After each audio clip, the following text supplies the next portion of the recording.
Also in this bulletin, Ghana receives more than $1.43 billion oil revenue for 2022, the highest annual revenue since production started in 2011. Ahead, we will engage petroleum analyst Dr. Yusuf Suleimana. And boost of female entrepreneurship as MTN Ghana pledges 5 million cedis support to women SMEs for the expansion of the operations. We have details of these and many others lined up for you. Please stay.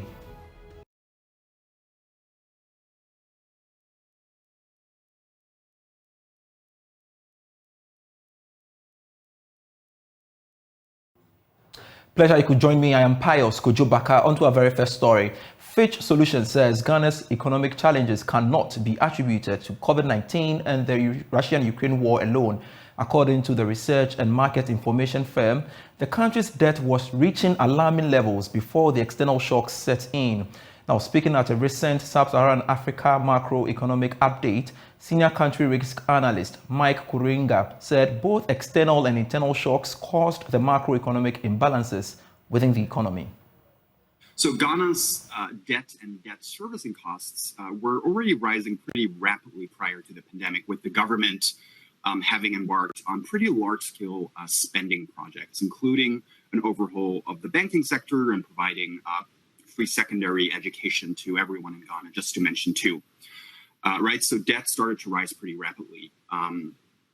When the pandemic happened, revenue collection fell flat, and the government basically had to spend its way through the pandemic in order to support the economy, which led to more borrowing and increased the debt burden even more. So I think the short answer is those two developments, so the COVID-19 pandemic and Russia's invasion of Ukraine, have definitely contributed to Ghana's crisis, but they have not necessarily caused them. All right, so let's touch on one of our headline story. And the country has received in excess of $1.3 billion as revenue from the production of crude oil for the year 2022, despite a marginal decline of production for the year. Now, this is the highest annual revenue recorded for the country since it began production of oil and gas in 2011. The country, however, received about $783,000 for the entire year of 2021. There is more in this report. According to data from the Public Interest and Accountability Committee, the nation cumulatively received $8.79 billion from the production of oil. This included taxes and other interest payments from the three major oil fields, namely Jubilee, Sankofa, as well as Trinidad, Inura, and Intumi fields. Meanwhile, crude oil production fell marginally to about 51.7 million barrels in the year 2022, from a little above 55 million barrels in 2021. This is attributed to some technical challenges encountered on the field reported by the partners. The country therefore received in excess of $1.43 billion as share of revenue due to the price volatilities experienced during the year occasioned by the Russian-Ukraine disturbances. The report also indicated that there has been an average decline of about 10% in the production of oil since the last 3 years, partly attributed to the COVID-19 pandemic and other geopolitical concerns. All right, so let's make sense out of these figures. And joining us via Zoom for his thoughts on this development is petroleum strategist Dr. Yusuf Suleimana. Grateful you could join me, sir, for your time here on Business Live. $1.43 billion of proceeds accrued. What do you make of that?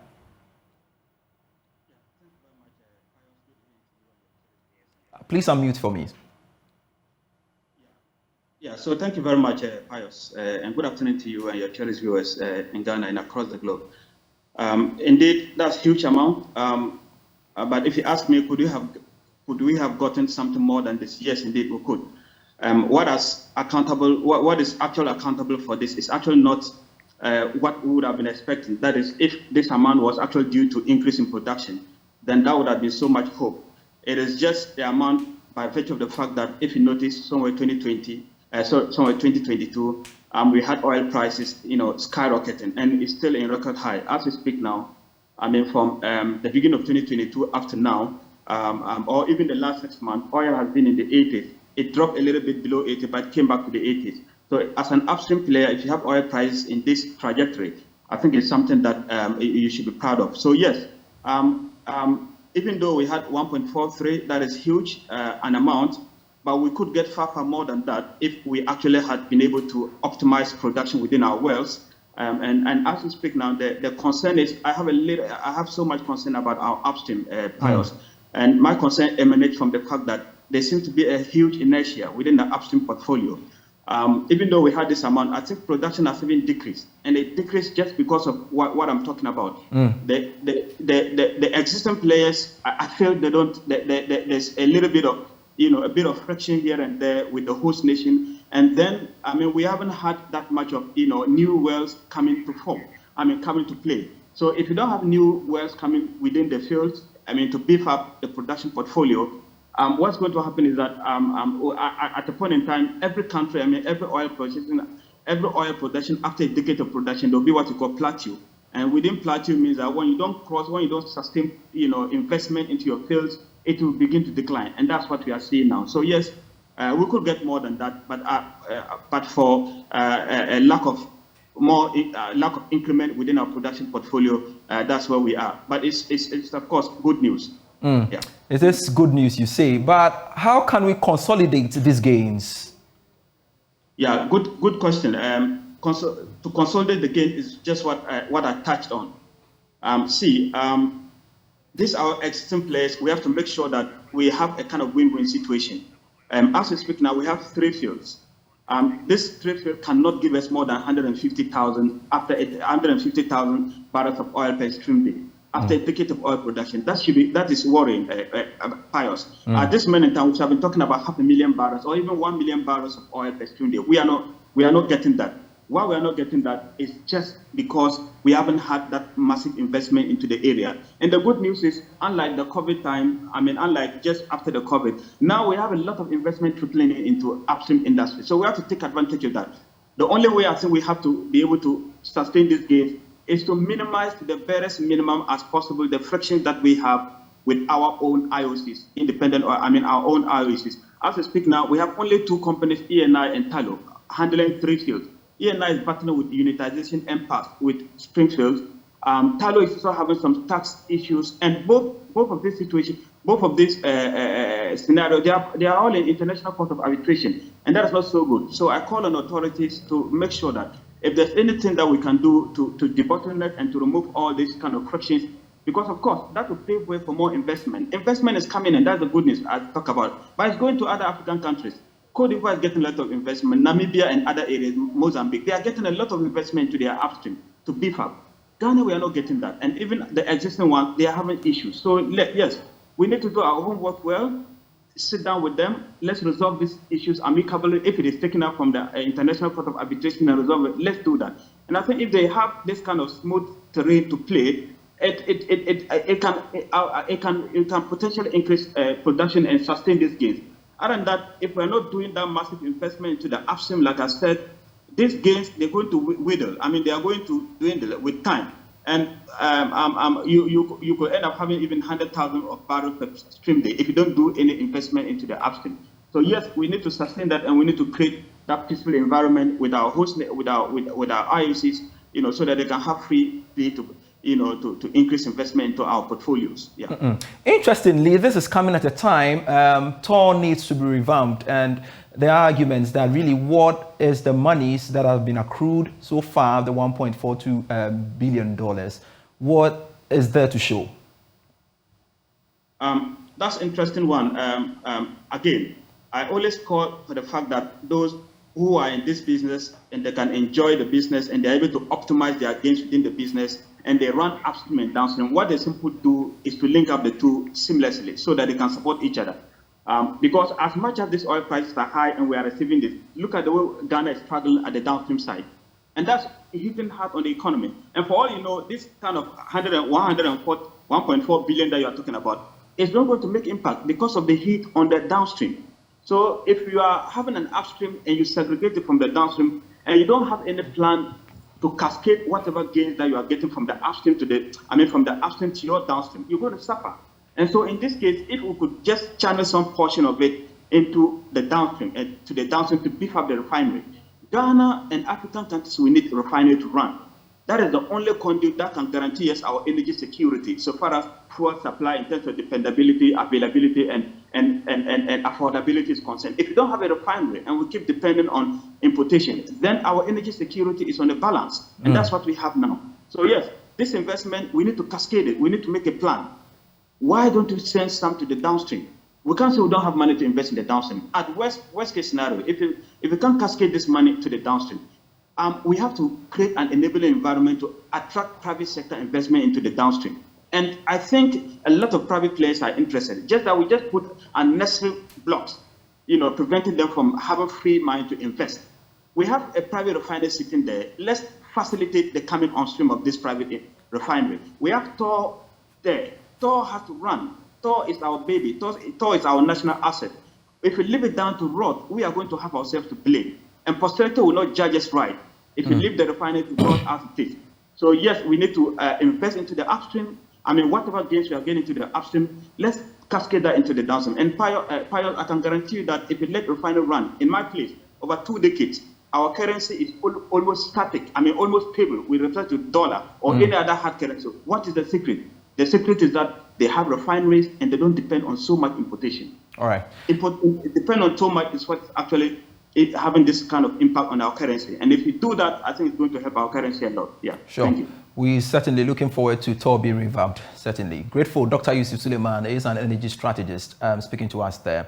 Let's move away from that and touch on this story. And the 53rd General Assembly meeting of the World Trade Centers Association will be held in Accra come Monday, April 24, for the first time since its inception.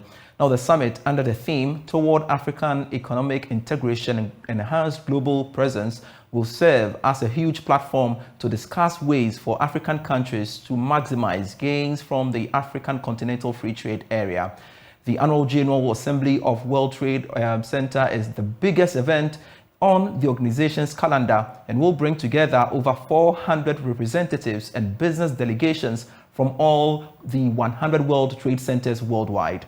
Now, a delegation from 14 African countries, including 4 from Sub-Saharan Africa and 80 from other continents, will be present to highlight Africa's unique trade opportunities touted as the world's next economic frontier.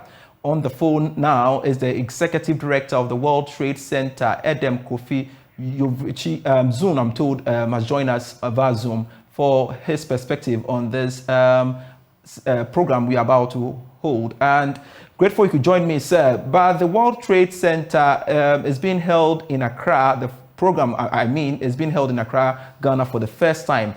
How and why was the city chosen to be the host, and what expectations are we to see? Thank you, Pious. So World Trade Center Accra has been a distinguished member of the World Trade Centers Association since 2008.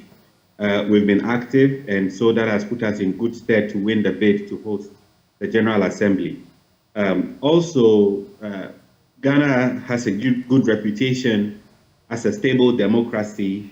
We've had peaceful transfers of power for over 3 decades, and Africa is also growing in prominence on the global economic landscape. It's very difficult at this moment for any serious global entity to think about their future without considering Africa as part of their strategy. So all of these factors pushed our bid to host the General Assembly of the World Trade Centers Association. And let me say that there are 330 World Trade Centers around the world in over 100 countries.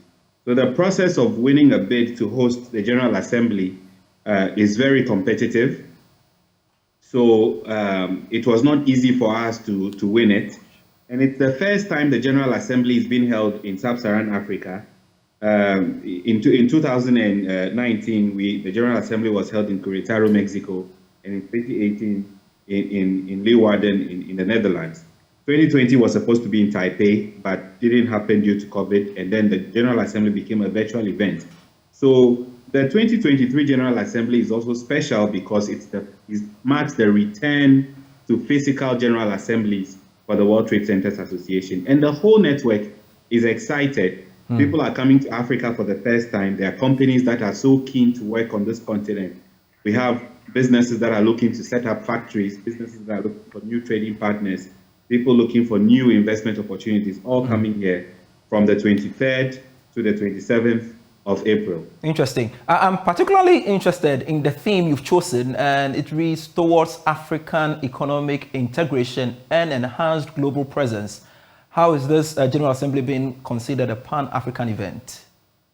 So, first of all, World Trade Center Accra determined from the beginning to position this General Assembly as an African General Assembly. We thought that the platform that the General Assembly would provide is big enough to share with other African countries. And we have been proven right. Our thinking also is in line with the current direction of the continent.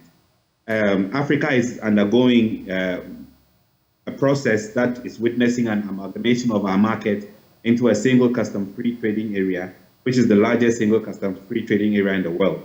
We are expected to experience the kind of growth that countries like China and India have enjoyed due to their size, their sheer size. We're talking about a 1.3 billion people market with GDP in excess of 3.4 trillion US dollars. That's huge. So it was important for us to capture the spirit of this transition that the continent is undergoing. It is also important, when you look at the theme, there's another part that talks about the enhanced global presence. And all around the world, global economic actors agree now that this is the time for Africa. Then Africa is growing on the global economic landscape. So we wanted to capture this point as well. We have 60% of the world's unused arable land, and we have the world's youngest population. So we have no business in being food dependent, and so on and so forth. So we captured these points as well. All right. Adam, we are indeed grateful for your time here on Business Live for those updates ahead of the conference. We shall certainly keep an eye and keep our audience updated as and when development unfolds. A reminder, you're still watching Business Live with me, Pious Kojo Baka. There will be more after this break.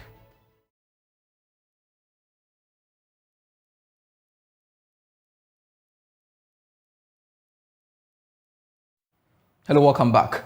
Now, SG Bank Ghana says it is committed to investing 5 million cedis into the expansion of the operations of women-led small and medium-sized enterprises.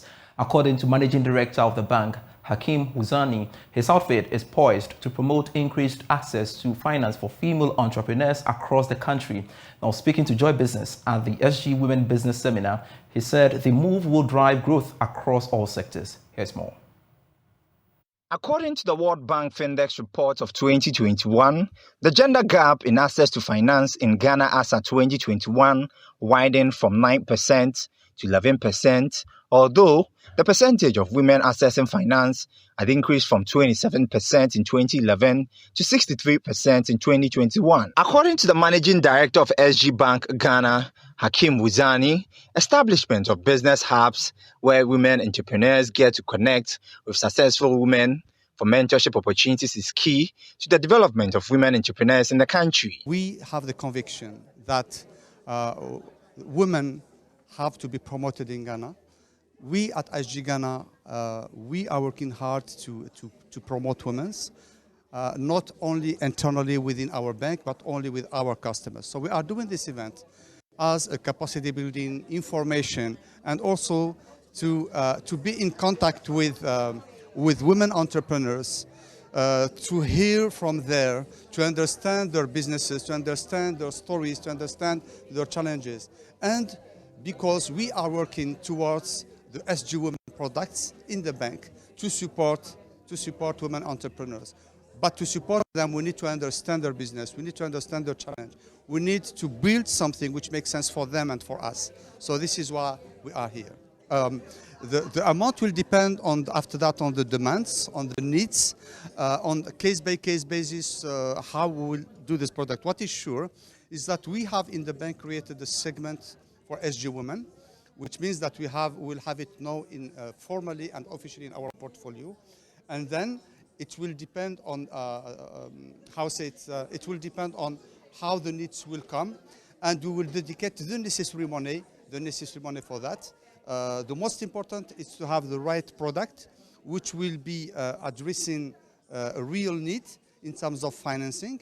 But we will also, thanks to the Home of Business, we will have also to accompany these women in terms of supporting information, collaboration with different entities in insurance, in tax, etc., to let the women entrepreneurs address their different needs within among which there is a financing, but there is no only a financing as a need.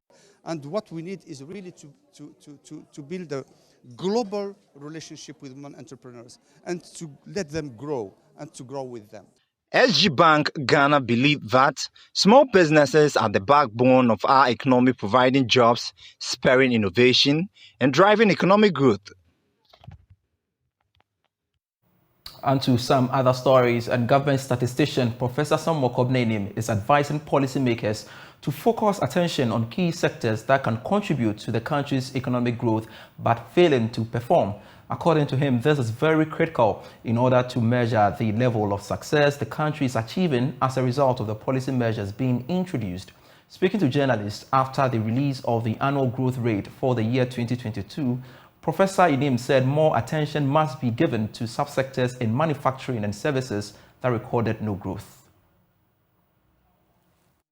Government is putting in policies in agriculture with a mindset that I want agriculture to contribute more to industry or to contribute more to services. The policy document would have targets, and the key question is whether we are meeting our target. We always need to be careful about the shares. The shares are simply saying that put all the three together and see which of the three is contributing more. It doesn't mean that the least of the three is not performing, and it doesn't mean that the least is not reaching government targets. So let's put that in context. What is worrying is that within the industry sector, we've identified 6 subsectors, and within manufacturing sector alone, we can identify a lot more subsectors.